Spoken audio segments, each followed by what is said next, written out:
인생을 비유하는 여러 가지 표현이 있습니다. 인생은 항해다, 또 인생은 마라톤이다. 그 중에 빼놓을 수 없는 것이 인생은 전쟁이라는 표현입니다. 대표적으로 철학자 쇼펜하우어는 인생은 끊임없는 전쟁이다.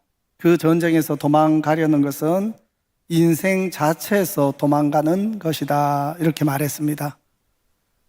저희 너뚱이 딸이 초등 3학년 때부터 푹 빠진 책이 있습니다. 바로 C.S. 루이스의 유명한 판타지 동화 이 나니아 연대기입니다. 시리즈 전체가 총 7권인데요. 그 스토리는 전쟁에서 시작해서 전쟁으로 끝이 납니다. 첫 번째 에피소드가 사자와 마녀와 옷장인데요. 이것은 또 영화로도 나와 있죠. 2차 세계대전 전쟁통에 이 친척집에 피신을 간 4명의 아이들이 옷장을 통해서 이 나니아라는 판타지 세상으로 들어가 악한 마녀와 전투를 벌이고 그 세상을 구하는 이야기입니다.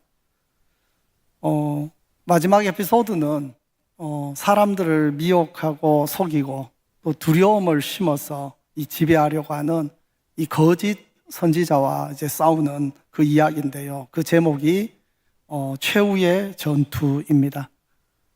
저는 오히려 대학을 졸업하고 나서 이 나니아 연대기 전체를 다 읽게 됐습니다.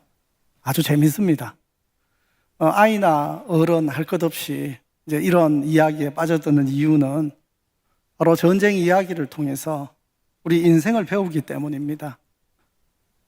우리 모두에게 예외 없이 피할 수 없는 힘든 문제, 그 인생의 싸움인데요.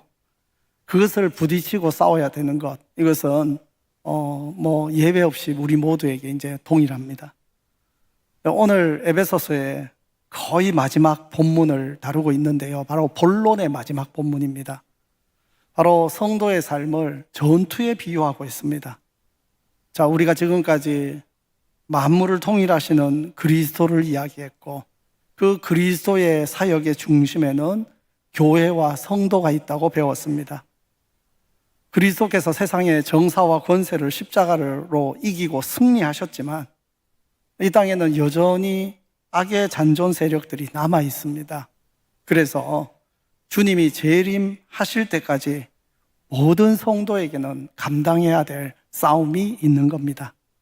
자, 오늘 말씀을 통해서 저와 여러분 모두가 주 안에서 강건하게 서서 승리하는 복된 성도가 되시기를 바랍니다. 자, 먼저 이 성도는 주 안에서와 주님의 능력으로 강건하게 서서 이 보이지 않는 만물을 회복하는 영적 싸움에 대비해야 합니다. 10절, 11절. 끝으로 너희가 주 안에서와 그 힘의 능력으로 강건하여지고 마귀의 관계를 능히 대적하기 위하여 하나님의 전신 갑주를 입어라 말씀하는데요. 여기에 이 끝으로라는 말은 이제 마지막으로 하는 권면이니까 아주 중요하다. 잘 새겨 들으라 이런 강조입니다. 근데 저는 이제 이전의 번역, 종말로 이렇게 돼 있거든요. 그 번역이 좀 더 좋습니다. 왜냐하면 우리 성도가 살아가는 지금이 바로 종말의 때라는 이 뉘앙스를 주기 때문입니다. 그러니까 오늘 말씀은 특히 마지막 시대를 살아가는 우리들이 더욱 새겨야 들어야 될 명령이죠. 에베소서 5장에서 우리는 세월을 아끼라 때가 악하니라, 때를 배웠는데요. 그때는 바로 오는 시대와 현재 우리가 살아가는 이 시대, 이 사이죠. 이 사이, 바로 이것을 저희는 이제 마지막 때, 종말의 때라고 말합니다. 우리가 살아가는 이 마지막 때는 그리스도께서 오셔서 악한 어둠의 세력의 승리를 거두셨고, 이제 성도된 우리가 그리스도의 편에서 그 악한 세상을 정복해 나가야 하는 바로 영적 전쟁의 때입니다. 이렇게 이 종말의 때에 영적 전투를 감당해야 하는 우리 성도들에게 본문 11절은 이렇게 말하죠. 주 안에서와 그 힘의 능력으로 강하여져라. 이 원문이 현재 수동태 명령으로 되어 있는데요. 수동태라는 것은 우리 스스로 강해질 수 없고 외부로부터 강해짐을 힘입어야 한다, 이런 의미겠죠. 또 현재 시제로 쓰였다는 것은 이것이 과거 한때 한번 강해지고 끝나는 게 아니라 지금도 계속 지속적으로 강해져야 한다는 것입니다. 우리가 어떻게 계속 강해질 수가 있겠습니까? 바로 주 안에서와 그 힘의 능력으로입니다. 이 주 안에서라는 말, 우리가 성경을 읽다 보면 에베소서뿐 아니라 이 서신서에 굉장히 많이 나옵니다. 바로 그리스도와 우리가 믿음으로 연합되는 것, 바로 하나가 된 걸 말하죠. 우리 삶의 중심에 그리스도가 계시고 그분이 우리 삶을 다스리는 것, 이게 바로 주 안에서죠. 그때 약한 우리는 강해집니다. 에베소서 1장 19절에서 바울은 하나님이 성도에게 베푸신 그 능력의 지극히 크심을 알게 해달라 기도를 했는데, 근데 이제는 동일한 그 단어, 그 힘의 능력을 말하면서 그것으로 강건해지라 말합니다. 이 능력은 어떤 능력인가? 바로 그리스도를 죽음에서 살리신 부활의 능력이고, 또 우리를 새로운 피조물로 거듭나게 하신 새 창조의 능력입니다.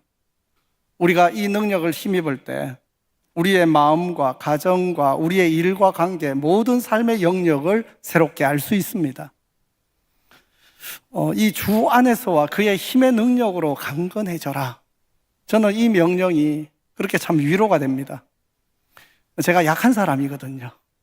근데 약한 저에게 만약에 야, 너 파이팅 좀 해, 좀 강해져봐, 이렇게 말하면 저는 어떤 생각이 드는가 하면, 그걸 몰라서 지금 나한테 말합니까? 내 스스로 강해지지 못해서 나도 지금 힘들어 죽겠는데, 이런 반응이 저에게 나오는데요. 오늘 말씀은 이게 주 안에서와 그의 힘의 능력이기 때문에, 이것은 무엇보다도 우리에게 힘과 능력을 주시는 하나님의 열심과 의지를 강조합니다. 그래서 위로가 됩니다. 우리에게 힘과 능력이 부족한 것, 여러분, 이게 하나님 잘못이 아닙니다. 우리가 그 하나님의 힘과 능력을 정말 간절히 사모하는지, 혹은 우리가 게으르고 무관심해서 하나님의 능력을 구하지 않기 때문이 아닌지 우리는 살펴야 합니다. 그래서 성도는 우리에게 힘과 능력을 주시는 그 하나님의 열심과 의지가 이미 우리 앞서서 있다는 것을 분명히 알아야 합니다. 자, 그런데 두 번째, 근데 주님의 그 힘과 능력은 우리가 가만히 있으면 알아서 주어지는 것이 아니라 주님과의 살아있고 역동적인 친밀하고 지속적인 관계 속에서 주어집니다. 이것은 우리가 매일 내리는 선택에 다 노출되어 있습니다.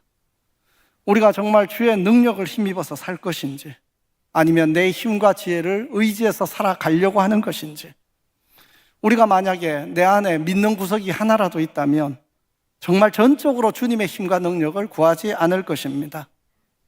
근데 우리가 살아가면서 어느 곳에서 격려, 지지, 칭찬과 도움을 받습니까? 바로 사랑하는 사람들의 관계 속에 있을 때입니다. 근데 마찬가지로 우리가 주님 안에 있을 때, 주님과의 이 살아있는 생생한 이 살아있는 관계 속에 있을 때 우리는 주님으로부터 아낌없는 지지와 격려, 도움, 위로, 칭찬, 능력, 보상, 이 모든 것을 받을 수 있을 것입니다. 세 번째, 놓치지 말아야 될 것은 이 관계는 지속적이고 인격적인 관계죠. 내가 필요할 때 그때만 입맛대로 끌어다 쓰고 평소에는 쳐다보지도 않는 그런 것이 아닙니다. 주님의 힘과 능력이기 때문에 주님 자신과의 인격적이고 살아있는 관계가 함께 계속되어야 합니다. 하나님의 능력은 우리가 필요할 때만 쓰고 버리는 소모품이 아닙니다. 우리에게 항상 하나님 편에 서서 하나님과 함께 서서 세상의 악에 맞설 수 있도록 바로 그 목적으로 하나님이 우리에게 주신 능력입니다. 그래서 우리는 그 능력을 힘입기 위해서 항상 나 자신이 주님의 편에 서 있고 주님과 동행해야 합니다. 11절 말씀은 우리가 주 안에서와 그의 힘의 능력으로 왜 강건해져야 하는가, 그 이유를 말하는데요. 바로 이어지는 말씀이죠. 마귀의 관계를 능히 대적하기 위해서라고 합니다. 자, 여기에 대적하기 위해서라는 말은 성공적으로 제대로 맞서 서기 위해서 이런 의미입니다. 원어상. 근데 어디에 맞서야 되는가? 마귀의 관계죠. 이 마귀의 전매 특허가 바로 이 관계, 이 속임수입니다. 마귀의 거짓 속임수, 계략의 성도로서 제대로 맞서기 위해서 우리는 주 안에서 강건해져야 합니다. 악은 절대 자기 본 모습을 드러내지를 않습니다. 온갖 계략과 속임수, 거짓을 동원해서 그럴듯하게 그리고 매력적으로 합법적인 모습으로 자기를 드러내면서 다가옵니다. 그렇게 숨어서 다가오는, 교묘하게 다가오는 마귀의 관계에 맞서는 일, 이거는 바로 눈에 보이지 않는 전투죠. 마치 위장된 그 함정들을 다 이렇게 피하고 또 걷어야 하는 그런 전투인데요. 그래서 12절은 뭐라고 말하는가? 우리의 실험은, 그래서 바로 싸움을 말하죠. 전투는 눈에 보이는 사람을 상대하는 것이 아니라 눈에 보이지 않는 악한 영적 그 세력들을 상대하는 것이라고 말하고 있습니다. 그 바울이 우리 성도가 상대해야 되는 적을 4가지로 이야기합니다.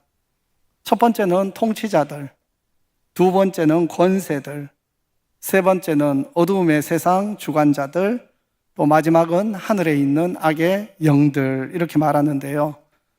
이것들이 무엇을 의미하는지에 대해서는 약간의 해석의 차이가 있습니다. 이 다수의 전통적인 해석은 하나님을 대적하고 사람들을 유혹하고 넘어뜨리는 말 그대로 악한 영적 세력들로 해석을 합니다. 우리 주변에는 눈에 보이지는 않지만 우리 삶의 모든 부분에서 이런 직간접적 영향을 끼치는 영적 세력들이 존재합니다.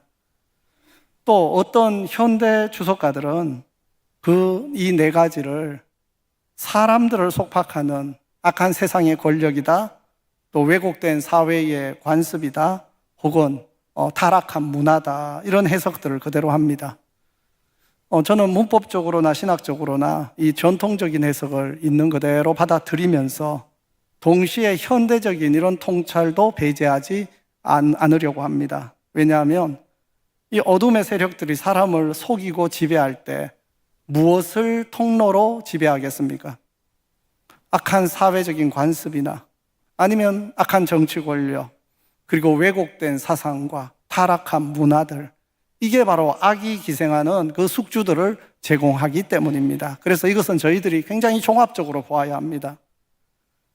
우리 성도의 인생이 끊임없는 전투인 이유는 바로 눈에 보이지 않지만 우리 삶을 지배하고 영향을 끼치려는 이런 통치와 권세와 어둠의 세상 주관자와 악한 영들이 우리의 주변에 존재하기 때문이죠. 그래서 성도는 비록 눈에 보이지 않는다 하더라도 우리 인생을 망가뜨리려 하고 세상을 점점 타락시키는 이 악한 영적 실체를 의식하며 살아야 합니다. 그래서 고린도후서 10장 5절은 뭐라고 말하는가? 우리의 싸우는 무기는 육신에 속한 것이 아니요 오직 어떠한 견고한 진도 무너뜨리는 하나님의 능력이라. 모든 이론을 무너뜨리며 하나님 아는 것을 대적하여 높아진 것을 다 무너뜨리고 모든 생각을 사로잡아 그리스도에게 복종하게 한다 말합니다. 우리의 가정이라든가 우리가 살아가는 사회와 우리가 매일 접하는 문화, 또 사회의 정치와 권력의 구조 속에 참 하나님을 대적하는 것, 이 교만한 인간의 생각들, 이것이 견고한 진과 같이 자리 잡고 있습니다. 성도는 이런 하나님을 대적하는 생각의 진들, 사상과 이론들과 싸워야 합니다. 그게 우리의 싸움입니다. 근데 중요한 것은 뭐냐 하면 이 싸움은 눈에 보이는 사람들과의 싸움이 아니라 눈에 보이지 않는 싸움이라는 사실입니다. 만약에 우리의 영의 눈이 닫히면 혈과 육을 상대하고 사람 멱살 잡고 싸우게 됩니다. 근데 그거는 싸움이 아닙니다. 그것은 마치 칼로 그냥 허공을 막 가르면서 성질 내는 것과 똑같습니다. 우리의 싸움은 사람이 아니라 그 모든 것의 배후에 있는 악한 영적 세력들이고 하나님을 대적하는 문화와 사회의 나쁜 관습들이고 인간의 교만한 생각과 이론들과의 싸움입니다. 성도로서 이 싸움에 임할 때 잊어버리지 말아야 할 중요한 사실 3가지가 있습니다. 첫 번째, 우리가 맞서 싸워야 되는 대적들은 그리스도께서 이미 십자가로 굴복시킨 폐잔병들이라는 사실을 인식해야 합니다. 골로새서 2장 15절, 통치자들과 권세들을 무력화하여 드러내어 구경거리로 삼으시고 십자가로 그들을 이기셨느니라. 사실 악은 여전히 이 땅에서 영향력과 지배력을 가지고 있습니다. 그래서 세상이 지금 참 엉망으로 보이죠. 하지만 그리스도와 함께 하늘에 앉아 있는 우리 성도에게 악은 어떤 힘도 발휘하지 못합니다. 악이라는 것은 악의 유혹과 지배에 순응하는 사람들에게만 그 지배력을 갖게 돼 있습니다. 하지만 우리는 그리스도께 속한 사람입니다. 그리스도께서 세상을 이기셨습니다. 그래도 우리도 이겼습니다. 성도의 싸움은 이겨놓고 싸우는 전투, 승리가 보장된 싸움입니다. 두 번째, 그럼에도 성도의 승리는 가만히 저절로 주어지는 것이 아니라 이미 승리하신 그 그리스도의 앞에 서서 깨어 하나님의 뜻에 순종할 때 주어지는 승리입니다. 그리스도의 승리가 나의 승리로 이어지기 위해서 우리가 감당해야 될 싸움을 싸워야 된다, 이 말입니다. 그래서 성도는 항상 하나님의 뜻을 적극 행하기 위해 준비태세를 가지고 서 있어야 합니다. 마귀의 계략에 맞서기 위해서 분별력을 가지고 깨어 있어야 합니다. 세 번째, 우리 성도의 싸움은 혼자 싸우는 그 싸움이 아니라 그리스도 안에 있는 교회가 함께 싸우는 싸움입니다. 오늘 본문에 나오는 명령들은 모두 복수형으로 사용됩니다. 그러니까 그리스도 안에 연합된 우리 성도들 모두, 그리고 교회 공동체에 주신 명령입니다. 그래서 우리는 이 싸움의 본질이 영적 전투라는 것을 알고 이 전투에 능히 대비하도록 주 안에서와 그의 힘의 능력으로 강건해져야 합니다. 제가 오래전에 본 영화인데요, 미국의 대공황 시절을 배경으로 한 이 신데렐라 맨이라는 영화가 있습니다. 러셀 크로우가 주연을 했는데요, 이 영화는 이제 제임스 브래독이라고 하는 이 권투 선수의 그 일화를 바탕으로 만든 영화입니다. 이 브래독은 잘 나가는 권투 선수였다가 부상으로 어쩔 수 없이 은퇴를 하게 됩니다. 근데 그때 마침 미국의 대공황이 터졌고 실직자가 넘쳐나고 거리로 다 나오게 됩니다. 이 브래독도 이 아이들에게 우유도 줄 수 없는 그런 형편까지 밀리고 또 전기세가 밀려 난방까지 끊겨서 그 아내가 어쩔 수 없이 아이들을 좀 친척집에 보내야 되겠다 이렇게 하는데요, 근데 이 브래독이 아이들과 약속을 합니다. 어떤 일이 있더라도 너희들 안 보낼 거야. 그래서 다시 돈을 벌기 위해서 직장들은 다들 일자리가 다 없어졌기 때문에 다시 한 것이 바로 권투 시합이었습니다. 그런데 다시 링 위에 선 이 브래독이 이전과는 전혀 다른 모습을 보입니다. 이전에 오른손이 부상을 당해서 은퇴를 했기 때문에 이제 오른손을 잘 못 씁니다. 그런데 막노동판에서 일하면서 약점이었던 자꾸 왼손을 사용합니다. 그래서 왼손이 오히려 이제는 강점이 되어 있었습니다. 그래서 붙었는데 승리해서 돈을 법니다. 한 번 승리하고 또 2번 승리하고. 그런데 은퇴한 선수는 한계가 참 분명하지 않습니까? 매 경기 때마다 이 목숨을 걸어야 하는 그런 상황, 이 부인이 지켜보다가 이제 그만하라고 막 만류합니다. 근데 그때 브래독은 그만둘 수가 없었습니다. 왜냐하면 이미 퇴출된 선수가 다시 재기하는 이 모습을 사람들이 본 겁니다. 마치 여기에 대공황이 닥쳐가 모두가 인생의 루저가 되어서 거리로 나앉은 전판에 한 사람의 재기에 성공한 이 재기의 희망, 다시 일어설 수 있는 희망을 이 브래독이 보여줬기 때문입니다. 그래서 한 마음으로 그가 경기를 하면 모든 시민들이 응원합니다. 그래서 결국 결승까지 올라가서 이제는 챔피언과 맞붙게 되는데요, 그런데 그 챔피언은 보통 사람이 아니었습니다. 시합에서 사람을 2명이나 죽인 강한 펀치를 가진 말 그대로 괴물이었습니다. 그래서 마지막에 이 결승전을 앞두고 기자들과 여러 사람들이 아니 당신이 싸우다 죽을 수도 있는데 왜 시합에 나가려고 하느냐 할 때 그가 이렇게 답합니다. 권투링이 아니더라도 부둣가에서 일하다가 죽는 사람들도 많습니다. 나는 내가 무엇을 위해 싸워야 하는지 알고 있습니다. 나는 링 위에 다시 설 기회를 주신 것에 감사할 뿐입니다. 이래가지고 제가 끝을 내면 여러분 궁금해서 집에 가서 다 유튜브 찾겠죠? 자, 근데 정말 브래독이 15라운드까지 그냥 버티면서 판정성으로 승리합니다. 근데 우리 인생의 싸움도 비슷한데요. 피할 수가 없습니다. 근데 우리 인생의 싸움이 나만의 싸움이라면 그냥 도망갈 수도 있습니다. 근데 여러분 그렇지 않지 않습니까? 직장 생활에서 한창 일하는 우리 여러 가장분들, 그 싸움이 가족들을 위한 싸움이니까 여러분이 힘들어도 버티고 그 자리에서 싸우지 않습니까? 아이들의 힘든 육아를 감당하시는 여러분들이 이 아이를 위한 싸움이 내 싸움이 아니라 이 아이의 미래와 인생이 걸려있는 싸움 아닙니까? 우리 어른들, 인생의 그 노년기를 살아가면서 나의 노년기가 나의 안락의 문제를 뛰어넘어서 내 후손들에게 인생의 나의 뒷모습을 마지막에 어떻게 보여줘야 되는가에 대한 그 뒤에 있는 그 후손들을 위한 싸움이 아닙니까? 그렇습니다. 싸움인데 우리가 무엇을 위한 싸움인가를 제대로 알아야 하겠고, 그리고 여전히 우리가 링 위에 서서 인생의 링 위에서 싸울 수 있다는 것에 대해서 감사하며 싸울 수 있어야 되겠습니다. 성도 여러분, 우리 인생은 편안한 유람선을 타고 가는 여정이 아닙니다. 오히려 전함을 타고 끊임없이 전투를 치르는 여정입니다. 교회도 유람선이 아니라 전함입니다. 세상 어느 곳에도 안전한 곳은 없지만 성도의 싸움은 혼자 싸우는 싸움이 아니라 주님이 함께 하시고 보이지 않는 하늘의 성도들과 이 땅의 교회가 함께 싸우는 싸움입니다. 우리는 이 싸움에서 물러서지 말아야 하고 주님과 함께 서서 끝까지 강하게 서서 버틸 수 있어야 합니다.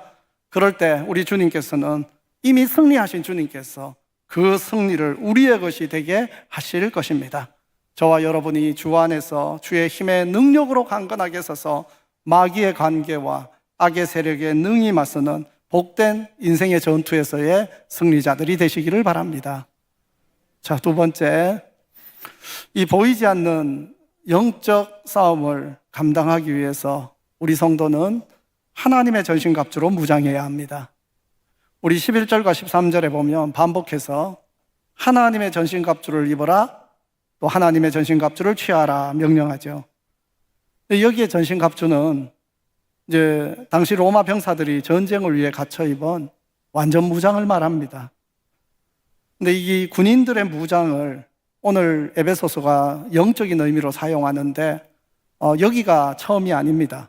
구약 이사야에 그대로 나오는데요. 이사야서에서는 하나님을 무장한 용사로 묘사를 합니다. 그래서 여기 하나님의 전신 갑주에는 두 가지 의미가 있는데요. 첫 번째는 하나님이 의와 진리와 구원으로 갑옷을 입은 것처럼 너희도 그렇게 하라는, 그래서 하나님의 자녀로서 하나님을 모방하라는 의미가 첫 번째 의미입니다. 두 번째 의미는 원래 하나님이 입으신 구원과 의의 갑옷을 너희에게도 선물로 입혀 주셨으니까 너희 그 선물을 잘 사용해서 너희에게 주어진 영적 싸움을 잘 싸워라, 이런 의미가 되기도 합니다. 자, 이를 염두하고 각 무장이 무엇을 의미하는지를 좀 빨리빨리 알아보도록 하겠습니다. 첫 번째, 진리로 너희 허리띠를 띠고, 원문에는 허리띠라는 말이 없고 진리로 너희 허리를 쫄라매라, 이렇게 좀 역동적인 표현이 나옵니다. 로마 군인들이 짧은 바지 같은 앞치마로 허리를 이렇게 동여매지 않습니까? 이것은 허벅지를 보호하고 또 전투할 때는 자세가 흐트러지지 않게 합니다. 근데 이 말씀은 구약 이사야 11장 5절의 인용인데요. 거기에 공의로 그의 허리띠를 삼으며 성실로 그의 몸에 띠를 삼으리라 이렇게 말하는데, 그래서 진리로 허리를 동여맨다 이 말은 뭐냐면 거짓이 없는 마음, 진실함과 한결같은 신실함을 갖추라는 것입니다. 우리가 대적하는 이 거짓의 아비, 마귀와 그 잔당들, 그 거짓말을 잘 씁니다. 거짓에 대항하는 가장 강력한 무기는 진리입니다. 바로 복음의 진리입니다. 성도는 말씀의 진리로 허리를 동여매고 거짓 없는 마음과 신실함으로 악에 대해서 거짓의 아비, 마귀의 세력에 맞서야 합니다. 두 번째, 의의 호심경을 붙이고, 여기에 나오는 호심경은 로마 군인들이 가슴을 보호하기 위해 착용하는 일종의 가슴막이 갑옷이죠. 근데 이사야 59장 17절에 뭐라고 말하는가 하면 여호와께서 공의를 갑옷으로 삼으셨다. 여기에 갑옷이 호심경입니다. 하나님께서 공의로 호심경을 삼아서 열방을 심판하시고 자기 백성을 구원하셨습니다. 마찬가지로 성도는 그리스도의 의를 우리의 호심경으로 삼고 하나님의 의로우심을 닮아가며 악의 공격으로부터 우리를 보호해야 합니다. 세 번째, 평안의 복음이 준비한 것으로 신을 신고, 이 말은 발에는 복음을 전할 차비를 하라 이 뜻인데요, 이 구절은 이사야 52장 7절을 인용한 겁니다. 좋은 소식을 전하며 평화를 공포하며 복된 좋은 소식을 가져오며 구원을 공포하며 시온을 향하여 이르기를 내 하나님이 통치하신다 하는 자의 산을 넘는 발이 어찌 그리 아름다운가.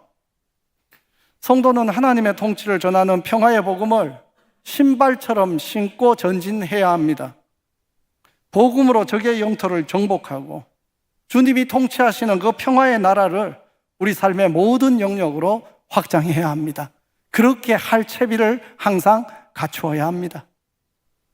네 번째, 모든 것 위에 믿음의 방패를 가지고 이로써 능히 악한 자의 모든 불화살을 소멸하고, 로마의 군인들은 이 길이가 한 120cm, 폭 75cm 정도 되는 이 전신 방패를 가지고 적군의 화살이나 창 공격을 방어했습니다. 근데 이 방패는 나무 위에 가죽을 입히고 그 위에 다시 철을 입혀서 만든다고 합니다. 그래서 물에 딱 적시면 적의 어떤 불화살도 다 막아냅니다. 근데 우리도 마찬가지, 우리를 참소하고 무력화시키려는 악한 원수 마귀의 불화살을 믿음의 방패로 막아야 합니다. 마귀는 항상 우리의 약점과 실수를 이 불화살로 막 쏘면서 파고 들어가서 우리를 넘어뜨리려고 합니다. 그리고 하나님과 우리의 관계를 이간질하려고 합니다. 그때 어떻게 해야 될까요? 하나님이 정말 너를 사랑하시는 거 맞아? 야, 네가 하나님을 잘 믿는다고 하는데 왜 너가 이 모양이야? 하나님이 너를 버렸어. 이런 마귀의 불화살이 우리에게 떨어질 때 어떻게 해야 될까요? 우리의 구원자 예수 그리스도를 향한 믿음의 방패로 그 불화살을 막아야 합니다. 그 다음 구원의 투구 다섯 번째, 이것은 로마 군인들이 머리를 보호하기 위해 이 청동으로 만든 저 투구를 말하는 겁니다. 근데 이사야 59장 17절에 하나님을 강한 용사로 비유하면서 또 저 구원의 투구를 말합니다. 어떻게 말하는가? 구원을 자기의 머리에 서서 투구로 삼으시며. 근데 여기에 구원의 투구가 여러분 승리의 투구라는 뜻도 되는 걸 아십니까? 하나님께서 구원과 승리의 투구를 쓰신 것처럼 성도는 그리스도의 승리가 확실하다는 것을 머리에 각인해야 하는 겁니다. 하나님이 우리를 보호하실 뿐 아니라 우리에게 승리를 허락하신다는 것을 믿고 두려움 없이 영적 전투에 임해야 합니다. 자, 마지막 여섯 번째, 성령의 검 곧 하나님의 말씀을 가지라. 이 로마의 군인들이 사용하던 그 짧지만 예리한 칼, 이 마카리아라고 부르는데요, 이 길이가 한 60cm, 폭 5cm 정도 되는 칼을 여기에 의미하는 겁니다. 지금까지의 무장을 보면 다 방어용이었죠. 근데 마지막에 나오는 이 칼은 공격용 무기입니다.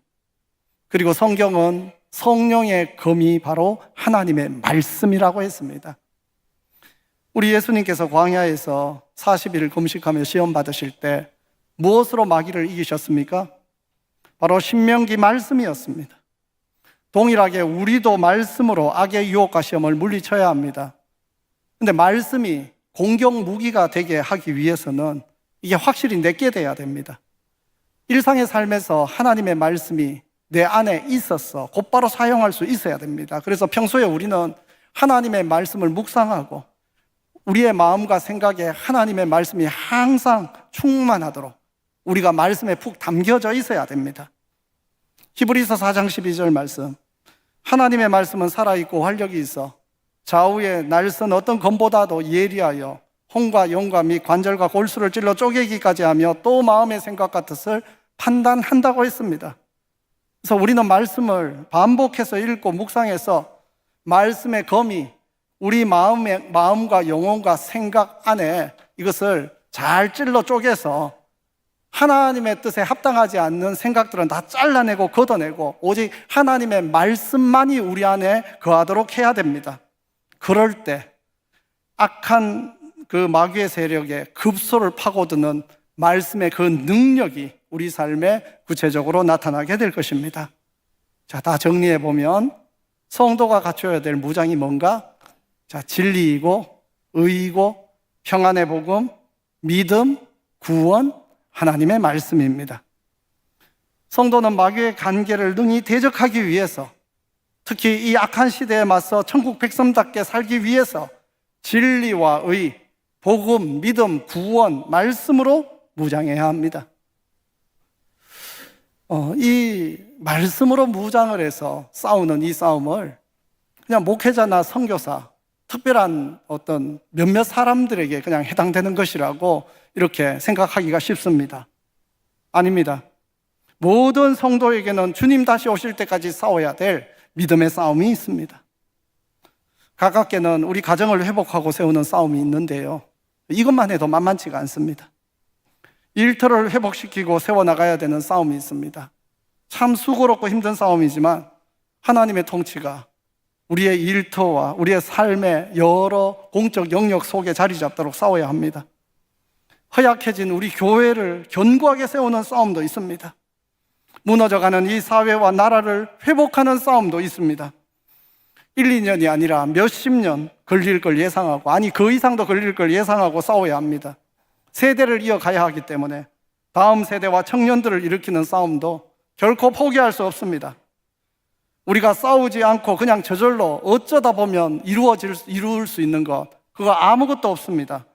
성도는 하나님의 나라를 전진하고 세우기 위해서 끝까지 죽도록 싸워야 합니다. 하지만 우리 힘으로 싸우는 것이 아니라 주님과 함께, 그리고 주님이 이미 이겨놓으신 싸움을 하는 것입니다. 그래서 성도에게는 이런 확신이 있어야 합니다. 주님께서 이기셨기에 우리도 이긴다. 우리가 이 믿음을 가지고 물러서지 않으면 주님이 우리 삶에 많은 승리들을 누리고 또 그 승리를 맛볼 수 있도록 허락해 주실 것입니다. 한 가지 이야기로 오늘 설교를 마무리할까 합니다. 히든 포텐셜이라는 책에 나오는 이야기인데요, 이 책에 뉴욕시 할렘가에 위치한 이 레이징 룩스 중학교 체스팀의 그 전국대회 승리 이야기가 있습니다. 1991년도 미국 전국 체스 대회에서 딴 아이들이 아니라 뉴욕 할렘가에 위치한 이 학교의 팀이 우승을 했습니다. 근데 이전까지는 이 미국의 전국 체스 선수권 대회 우승은 이 부유한 지역의 사립학교들이 다 차지하고 있었다고 합니다.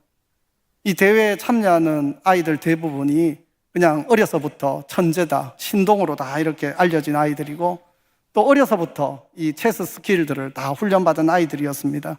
근데 레이징 룩스 팀은 늦게 체스를 배운 그 가난하고 평범한 아이들이었다고 합니다.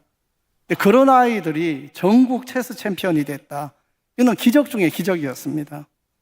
그래서 어떻게 그런 일이 일어났나 이렇게 조사를 했는데요, 근데 그 비결이 의외로 간단했습니다.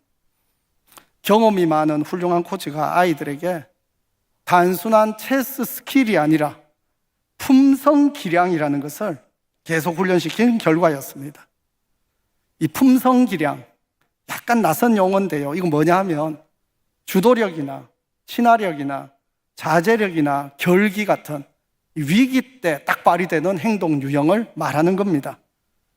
그러니까 스킬들을 가르쳐서 현장에서 그냥 서먹는 이것을 넘어서 품성 기량을 집중 훈련한 그 코치의 코칭이 있었습니다. 그래서 이 레징 룩스 팀이 그 과정에서 어떤 강적들을 만나더라도 동요 없이 침착하게 경기에 임했고, 결국 오히려 상대방이 막 허둥대는 사이에 승승장구해서 이제 그 끝에 챔피언까지 될 수 있었다는 것입니다. 근데 이 이야기를 보고 참 많은 생각을 하게 됐는데, 우리가 인생의 전투에서 승리하는 비결도 참 마찬가지입니다. 우리는 탁월한 코치이신 주님이 함께 하십니다. 우리 주님은 이미 세상을 이기셨기 때문에 이기는 법을 아십니다. 그리고 모범까지 다 보여주셨습니다. 그뿐 아니라 하나님의 품성으로 우리를 훈련시키시고 무장시켜 주십니다. 우리는 어떻게 보면 그 체스팀 같이 그냥 평범한 아이들을 모아서 그 대회에 나가게 했던 것과 마찬가지로 어떻게 보면 이 세상에서 지극히 평범한 아버지와 어머니들, 남자와 여자들입니다. 평범한 우리들을 탁월한 코치 되신 주님께서 우리를 훈련시키시면서 특히 위기 때 대응하건 일상을 살아가는 능력뿐 아니라 위기를 대응하는 그런 품성 능력, 하나님의 품성으로 우리를 훈련시키셨습니다. 그러므로 우리가 주님을 믿고 따르기만 하면 어떤 적을 만나더라도 우리는 승리할 수 있습니다. 우리 주님은 세상을 이기시는 분이시고, 그리고 이기는 전략과 경우의 수도 다 모든 것을 가지고 계신 최고의 코치가 되십니다. 저와 여러분이 주님과 함께 영적 전투에서 물러서지 않고 싸우는 법을 배우고 훈련해서 우리 인생의 전투에서 승리하는 챔피언이 되시기를 주님의 이름으로 축원합니다.